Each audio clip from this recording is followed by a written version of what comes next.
Media మిత్రులకు, ఇక్కడికి వచ్చిన పెద్దలకు అందరికీ నమస్కారం. ఈ మూవీ చేయడానికి మెయిన్ కారణం ఏంటంటే, తను ఇండస్ట్రీలకు శ్రీధర్ రాజు గారు వచ్చేసింది డబ్బు సంపాదించడం ఒకరు కాదు, ఒక మంచి కాన్సెప్ట్తో వచ్చాడు.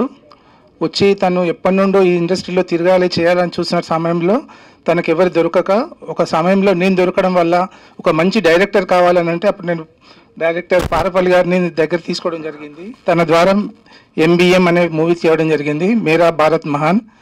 ఆ సినిమాకు డబ్బులు వచ్చినా రాలేదన్నది మాకు తెలుసు. అది సినిమాకి పేరు మాత్రం మంచి పేరు వచ్చేసింది మాకు. అది అందులో నేను ఎగ్జిక్యూటివ్ డైరెక్టర్ కూడా ప్రొడ్యూసర్ కూడా చేశాను. ఈ సినిమాకు మెయిన్ ఏంటంటే, ఈ సినిమా కానీ దీనికి ముందు మేరా భారత్ మహాన్ సినిమాకు మాకు మొత్తం పాటలు రాసింది పెద్దలమూర్తి గారు. పాపం ఈ క్షణంలో వారు లేరు కాబట్టి వారికి ముందు మనం ఒక 2 నిమిషాలు శ్రద్ధాంజలి ఘటించాలని నా కోరిక. ఇప్పటివరకు ఇండస్ట్రీలో ఇంత ధైర్యం చేసేసి ఒకే క్యారెక్టర్ తోటి నేటి భారతం అనే మూవీ తీయడం అనేది రియల్గా కూడా శ్రీధర్ అన్నను చాలా ఎలా ఆయనను అప్రిషియేట్ చేయాలో నాకు అర్థం అవడం లేదు. ఆయన ఎప్పటి నుండో కష్టపడుతూ అదే భరత్ గారిని దగ్గర పెట్టుకొని నేటి భారతం అనే మూవీ తీసేసి, ఒక డబ్బుల కొరకు కాకుండా సమాజం ఎలా చెడిపోతుంది, ఈ రాజకీయ నాయకులు ఈ పార్టీల వల్ల ప్రజలు ఎంత లాస్ అవుతున్నారనే ఒక కాన్సెప్ట్ తోటి ఈ మూవీ తీసుకురావడం జరిగింది.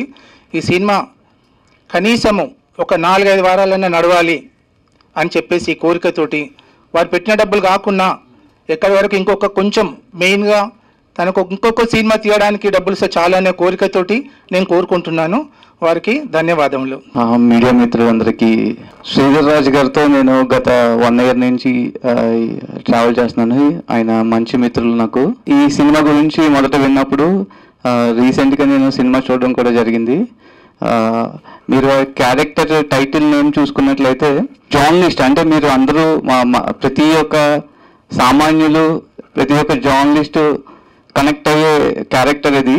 సమాజంలో జరుగుతున్న అసమానతల గురించి ముందుండి నడిపించి, ఎస్పెషల్లీ ఇప్పుడున్న పొలిటికల్ సినారియోలో మీడియా అంతా పోలరైజ్ అయ్యి వాళ్ళకి నచ్చిన న్యూస్ని వాళ్ళకి అనుగుణంగా వాళ్ళ యొక్క రాజకీయ ఆలోచనలకు తగ్గట్టుగా న్యూస్ని డ్రైవ్ చేయడం జరుగుతుంది.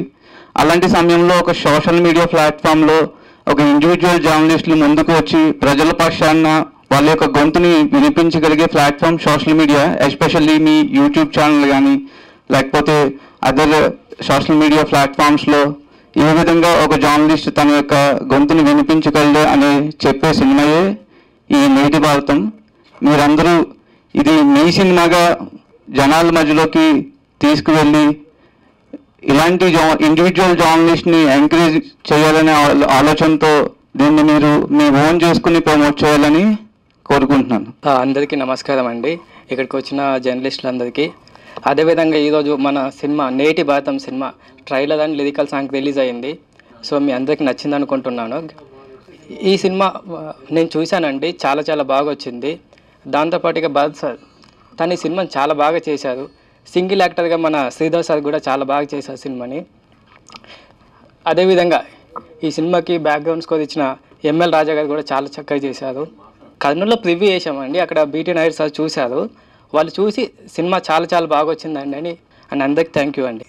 ఈ సినిమాను ప్రతాప్ ప్రొడక్షన్స్ నుండి 2వ సినిమాగా రిలీజ్ చేయడం జరుగుతూ ఉంది. ఇప్పుడు ఫస్ట్ కాపీ వచ్చిన తర్వాత మేము సెన్సార్కు పంపడం జరిగింది. ఇప్పుడు సెన్సార్ బోర్డులో ఉంది. సినిమా సెన్సార్ కాగానే రిలీజ్ డేటు డిక్లేర్ చేయడం జరుగుతుంది. ఇంకోటి, ఇప్పుడు ఈ ట్రైలర్స్ 2 రకాల ట్రైలర్సు, అట్లాగే ఒక సాంగ్ లిరికల్ ఏదైతే ఉందో వీటికి ఎటువంటి కాపీరైట్ ఏమీ లేదండి. ఇది యూట్యూబ్లో ఎవరైనా దాన్ని వాడుకోవచ్చు.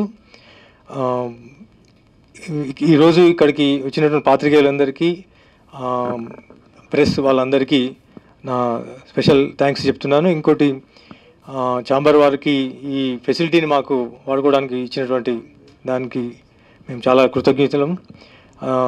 మా PRO బాక్స్ ఆఫీస్ రమేష్ గారు చాలా శ్రమించి ఈ కార్యక్రమాన్ని ఇక్కడ ఆర్గనైజ్ చేయడం జరిగింది. థ్యాంక్స్ అండి.